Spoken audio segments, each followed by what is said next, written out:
and less American and less Europeans. And these guys are coming looky, as they say in China, for fire sales. They don't yet make, I would say, significant deals, but it's going to change the environment. And some of them, they have the money. They're coming with money, then they're coming with instruction to do so. I can share with you, we have done in Catalyst, one of our companies we've done only in the last 6 months, we've done 2 acquisitions in Europe. We acquired one company for technology in Iceland. And now in the final stage of acquiring a company in Germany. The prices are as it used to be a long time ago. Because when you're going now and to look for assets, at least us, our philosophy at Catalyst is to really acquire good companies. Not companies that have to fix it, not company that you have to deal with management and so on. And for the good company, the price don't really go down. And if they are not really strive for exit or for cash, you pay the full price, or almost the full price. Right? So I would say that the crisis gives you, as a buyer, a very good opportunity to pick up good companies, good companies with high quality, but you pay the price. In the previous days, those companies were not for sale in any price. They were looking for IPO, they have the aspiration, they have the dreams. Today they are more realistic, so they are ready to sell, but you pay the full price. Chaim, are you in the same boat with Yair, or you are succeeding in saving some of your acquisition budget in these years? I think that for us, as I said earlier, the supply of companies is the same as we saw before. As Luke said, geographies may change a bit. It's not only Europe, it's also there is a huge supply of companies in China and Korea, South Korea and India, and of course the typical emerging markets, Russia, Brazil, all over. So for us it is slightly different. I think that, as Yair said, still, cash is king. If you have the cash, you have a good chance to strike a better deal, but not at low, at least what we don't see, what Luke has been saying, we don't see lower prices. What we do see is we try, and this is more exclusive to TEVA, historically at least, unlike what Yair said, we are looking for usually weak companies and not strong companies. Because what we find is that we can create much better shareholder value by turning around weak companies and integrating them into our own systems much better than buying expensively. Having said that, it doesn't mean that from time to time we make an exception. We did make exceptions sometimes in Germany, or 2 years ago when we bought a very large, very respectable German company. But this was the exception and not the rule. So I think in general we just have to open our eyes more, and in our industry there will be a lot of opportunities to come in the next 2 years. Thank you. Another aspect of the change is the change of geography. Haggai, why won't you go deeper into it? Okay, happy to do that. So I think this is quite fascinating, because we're hearing from Yair, for example, that what is cheap is not good, and what is good is not cheap. And on the other hand, we've heard some other opinions here. Different strategies on acquisitions. Chaim was saying that he would see more M's, meaning mergers, whereas we've heard some other panelists say that they were actually looking to see more acquisitions. Maybe I'll start with Luke. Luke, you've been, I'm not going to disclose your age, but you've probably been responsible for more than 120 mergers and acquisitions over the past, I'd say, 10 years. You are spending a lot of time in Asia, if I'm correct. Correct me if I'm wrong. And when we think about geography, we actually think about simplifying it. We talk about developing economies on the one hand, we talk about developed economies on the other hand. Sometimes this may be an oversimplification, and sometimes the demarcation line is not so clear between developing versus developed. I'd like to ask you, Luke, where is your focus these days? I know, again, it's Asia, but then why Asia? Why not Africa? Why not go back to what you've always done so successfully? Go back to the US, go back to Europe, and cut deals. I think first the big difference between my industry and the industry of the other panelists is our industry basically sells to public local money, to municipal money. And I think this is what makes the difference in valuations and the difference in the market currently between you guys and me, where you see countries, don't cite them, but Spain, Greece, but also France, where now municipalities do not pay their suppliers anymore, where you have to go to court with a municipality, which is an unknown thing in France. For example, a competitor just told me that he had to go to court with one of the 5 biggest cities in France. And I think this makes the difference in the valuations and also the prospects of environment technology companies to prosper.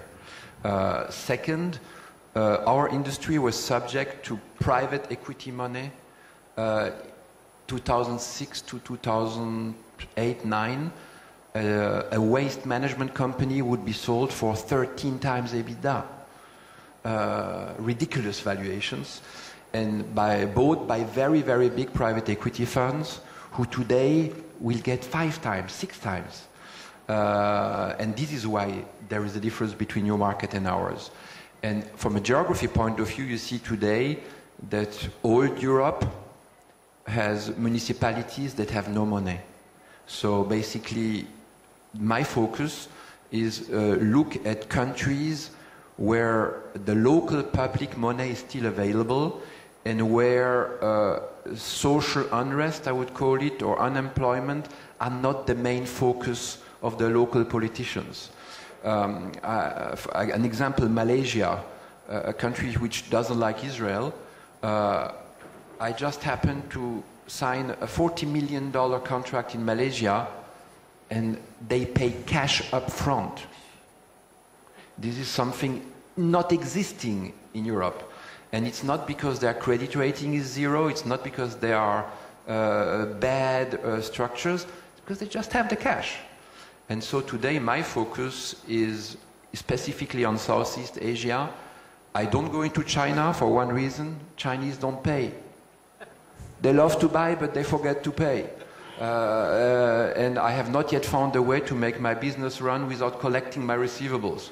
If someone has an idea, maybe I'll go into China. But today you see very strong development in India. I'm just now building production and buying companies in India.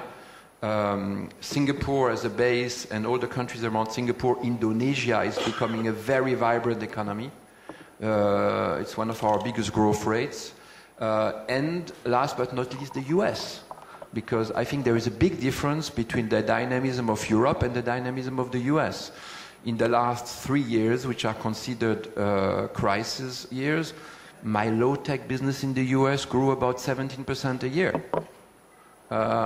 In Europe, I sold our operation in 2010, and the buyer tells me that he is minus 15% per year.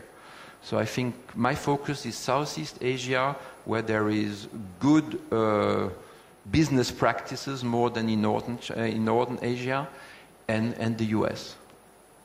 Thank you, Luke. I think I can only echo what Luke was saying. As a banker, sometimes we meet people from developed economies, and they get all excited, they want to buy things. And then after about 10, 15 minutes, the next thing that they say is, and we know where to raise the money from. So I can definitely agree that when you speak with someone from the West, you know, sooner rather than later, you all of a sudden would hear something like, yeah, and I know what private equity firm to go to help me, you know, do this acquisition. So I can definitely sympathize with, you know, what a great feeling it is to go and do business in one of these developing economies where that sentence never comes up. I'd like to move to you, Chaim, because we spoke about maybe oversimplification of developing versus developed economies. And I think that in the case of TEVA, this may be more significant. I mean, maybe you can give us a couple of examples, Chaim, about Japan, because in your industry, it's not so much the developing versus developed. There's no question that Japan is a very developed economy. Nevertheless, the generics, the penetration of generics has not been as strong as it has been in other parts of the world. So maybe you can kind of give us your take on this and give us a little bit more details as to the strategy that TEVA has been employing. Well, I think that in our industry, and it's probably relevant to some of you as well, you have to look at it not in the classical traditional definitions of emerging markets and mature markets, etc., etc. Rather, and this is what Chagai was referring to, I want to share with you one example, and that is Japan. Japan is a huge economy. It's the second largest pharmaceutical market in the world with $110 billion. Yet, it is a very mature market. It's a market that grows by 1, 2, 3% at the most in the best years. When we started looking at it as a generic potential, we immediately identified it as an emerging market, and people kept on asking us why. And the reason is that when you take Japan, you see that the generic penetration rates are extremely low in comparison to relative to the Western world. I'll give you one example. If today generic penetration in the United States is around 75%. In the UK, around 70%. In France, it's approaching 50%. In Germany, it's around 60%.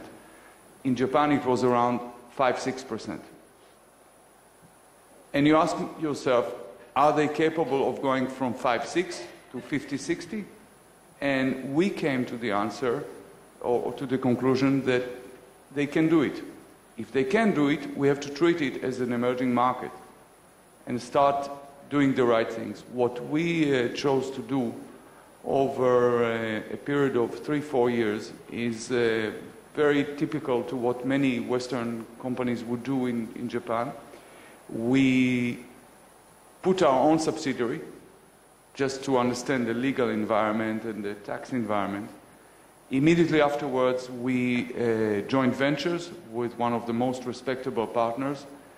And as I used to joke, I was heading this project, both as an executive and later from the board. Our partner really taught us to eat Japanese, to speak Japanese, to understand everything, and to become more Japanese than we were before. Interestingly, in the joint venture agreement, we have clearly, and this took us almost a year to negotiate, we have put an exit clause. Something very, very uncommon in the Japanese culture, because when you go with them for a lifetime, or at least 15 years. And they couldn't understand it. And we said, look guys, this is not going to be a 20 years partnership. It's probably going to be a few years partnership, and then we have to depart happily and go to the next stage. After a while, they were convinced that it's the right move to do, and this is what we did.